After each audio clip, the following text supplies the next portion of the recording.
얼굴 힘기네. 아이고.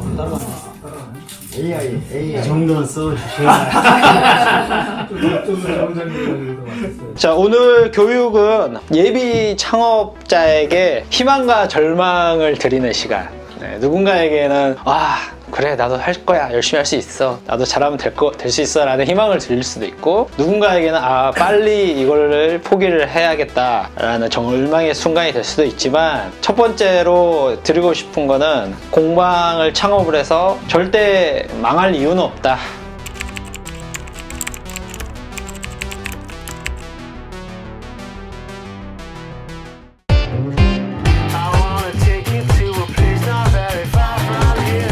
우리가 공방을 하는 이유가 뭐예요? 왜 덥석 그걸 잡으셨나요? 하고 싶었습니다. 그렇죠. 우리가 공방을 하는 근본적인 이유는 내가 하고 싶은 일을 하면서 사는 게 근본적인 이유잖아요.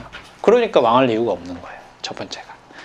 자, 그러면 이따가 진지하게 이야기하고 제 소개를 먼저 간단히 해보도록 할게요. 이름은 김성헌이고요. 올해 42. 2008년에 첫 전시를 했어요. 그러니까 2007년에 목공을 입문했겠죠. 그러면 벌써 한 11, 2년 됐는데, 이때서부터 이제 꾸준히 나름대로 전시도 하고 활동도 하고 공모전에도 내고, 개인전도 2016년에 운이 좋아서, 저는 운이 좋았다라고 생각을 하는데, 운이 좋아서 개인전도 해보고 이렇게 활동을 하다가, 저의 이제 정체성에 대해서 좀 말씀을 드리면, 저는 첫 번째로 아트 퍼니처라고 해서 상업 가구가 아닌 작품, 예술 가구에 대해서 활동을 하는 작가라고 저는 이제 설명을 하는데요. 인터뷰 같은 거 했을 때 기자가 목수님 그러면 저는 되게 싫어해요, 그 단어에 대해서.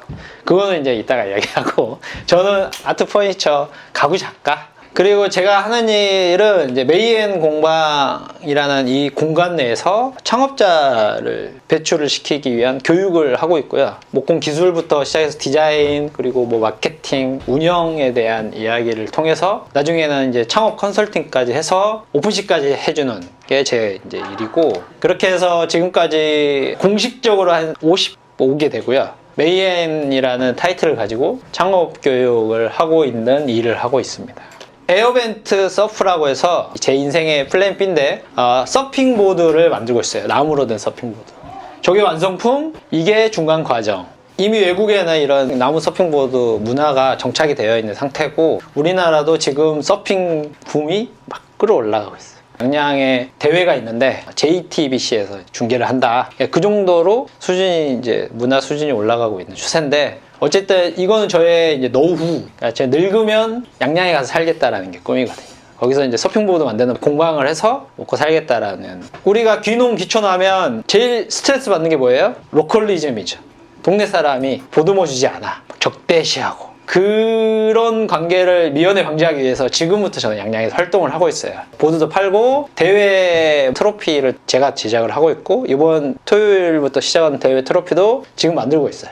나름대로 이 시장이, 저는 보드로 껴 들어갔는데 그들이 원하는 가구도 만들어주고 트로피도 만들어주고. 자, 그리고 밀리 DNF라는 인테리어 회사인데, 이거는 이제 지금은 폐업을 했고요. 제가 3, 4년 전에 한 1년 정도를 운영을 하다가 폐업을 시킨 인테리어 회사입니다. 인테리어 회사의 컨셉은 가구 공방 내에서만 만들어질 수 있는 가구, 소품, 인테리어 자재만으로 우리는 디자인하고 공사를 한다. 쉽게 말해서 일반 업자들은 우리를 쫓아올 수 없다라는 컨셉을 가지고 한 1년을 운영을 했고, 나름대로 이제 엄청나게 흥행을 했었죠.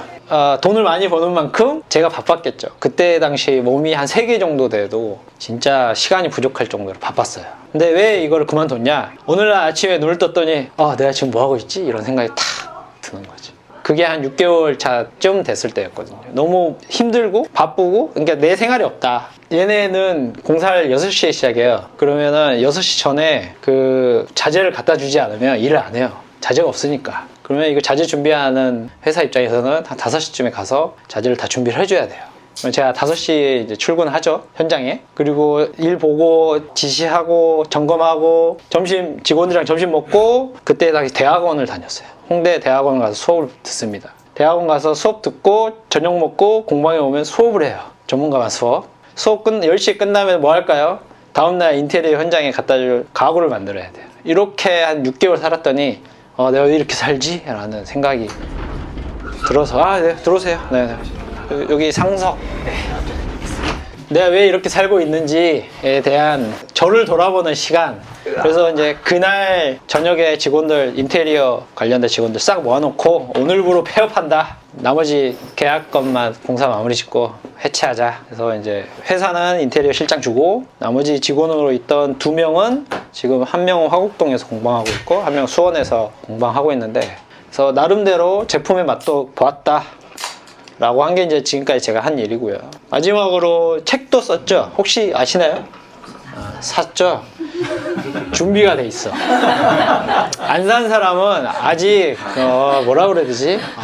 이러면 안 돼요. 이게 이런 명작이 있는데, 목공 책을 올해 4월에 출간을 했는데 벌써 2쇄를 찍었어요. 그리고 올 가을 겨울부터 또 새로운 책을 준비를 하고 있어요. 이거 전에 낸 책이 뻔뻔한 망체질이라고 제 자서전이 있거든요. 요거 한번 사서 읽어보면 되게 재밌습니다. 아 진짜 저도 가끔 읽거든요. 책도 작고 글도 몇 개 없어요. 그래서 좀 읽다 보면 혼자 막 낄낄거리고 있는데, 저는 저만 재밌을 줄 알았거든요. 근데 누군가가 나도 읽었더니 너무 재밌다라고 해서 여러분들에게 추천을 하는 거예요. 이게 이제 오늘의 저죠. 네. 수업을 이제 진행을 하도록 하겠습니다. 자, 공방 창업을 위한 우리의 준비, 자세가 되겠죠. 첫 번째로 오늘 수업의 이야기는 기술, 목공 기술 이야기는 하지 않습니다. 왜냐? 목공 기술로 먹고 사는 시대는 지났다라는 거죠. 그걸 검증할 수 있는 첫 번째 현상이 아까 그 철학이 있는 목공 수업이라는 책이 나왔다는 거죠. 이제 감출 이유가 없이 공개해도 아무런 문제가 없다.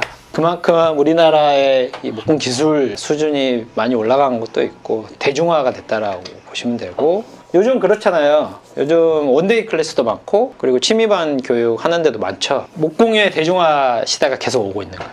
그러니까 그만큼 기계들이 위험하지 않고 충분히 가구를 만들 수 있는 기계들이, 다양한 기계들이 많다.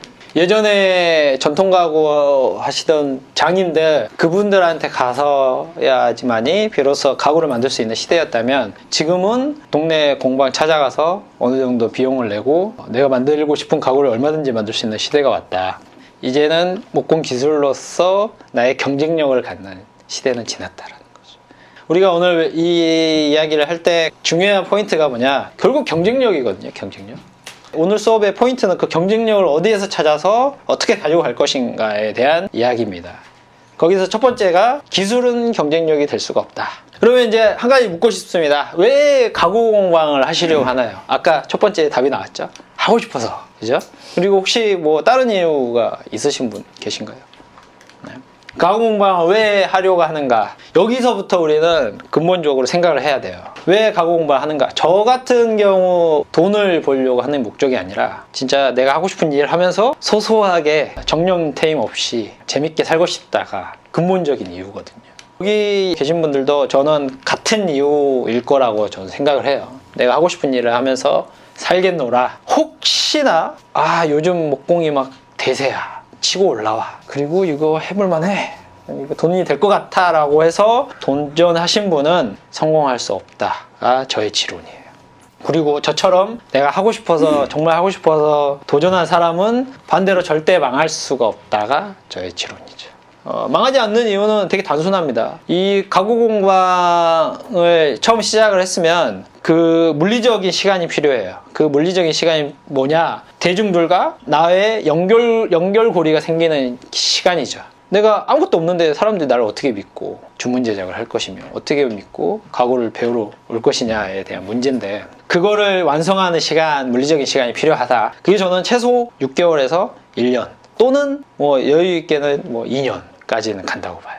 그러면 이 시간 내에 뭘 해야 돼? 우리는 무조건 버티기를 해야 됩니다. 버티기를 해야 되죠. 이 바닥에서는 강한 자가 오래 살아남는 게 아니라 무조건 버티는 놈이 이기는 거. 저는 그렇게 생각을 하거든요. 좋아, 첫 번째로 버텨야 돼. 우리가 일반인이기 때문에 이럴 수밖에 없다. 만약에 제가 원빈이었으면 버티기 시간이 필요 없겠죠. 공방 창업하자마자 나 여기 와서 내가 뭐든 돈을 쓸게. 근데 우리는 철저하게 일반인이기 때문에 무조건 그 시간이 필요합니다. 그러면 자, 여기서 그 시간을 버틸 수 있는 첫 번째 조건이 뭐냐면, 이 일을 왜 시작했는지에서부터 시작을 해요. 평균 1년 정도 수입이 없고, 그리고 근근히 월세 내 정도만 벌고, 그렇게 1년을 버틴다? 그거는 내가 이 일을 왜 시작했는지에 대한 근본적인 이유가 명확하지 않으면 그 1년 안에 바로 접는 게 이 업계의 심리라고 보시면 돼요. 사업이라는 게 그렇잖아요. 1년 했는데 답이 안 나와. 그럼 접어야죠. 과감하게. 근데 우리는 버틸 수 있다. 왜? 우리가 공방을 창업한 이유가 돈이 목적이 아니라 그냥 내가 하고 싶은 일을 하면서 살기 위한 행위. 근데 그 1년 기간 내에 돈이 좀 덜 벌리더라도 야, 월세 냈으면 됐지 뭐 라는 자기 만족도가 높다라는 거지. 그렇기 때문에 충분히 버틸 수 있어. 지금 그러고 있죠? 아니에요? 네, 뚝딱이 화이팅. 그게 저는 중요하다 생각합니다. 그러니까 왜 공방을 하는지에 대한 본인 스스로 한번 생각을 해보세요. 내가 진짜 순수하게 돈을 벌기 위한 목적으로 시작을 했는지, 돈을 떠나서 내가 하고 싶은 일을 하면서 소소하게 먹고 살 정도만 벌 수 있으면 좋겠다 라는 생각을 했는지. 그렇다면 망할 이유가 없죠. 그렇게 1년 버티고 2년 버티면 저는 충분히 나에게 돈을 지불하는 대중들이 생긴다라고 확신을 합니다. 앞으로 이런 가구 공방의 이 시장은 훨씬 더 커진다고 저는 생각을 하거든요. 가구 공방이 늘어나고 있다. 하루에 하나씩 우리나라에 공방이 늘어나고 있다고 보시면 돼요. 내가 기계를 산다고 업체에다 전화하면 한 달 정도, 짧게는 15일 기다려라. 납품이 밀려있다.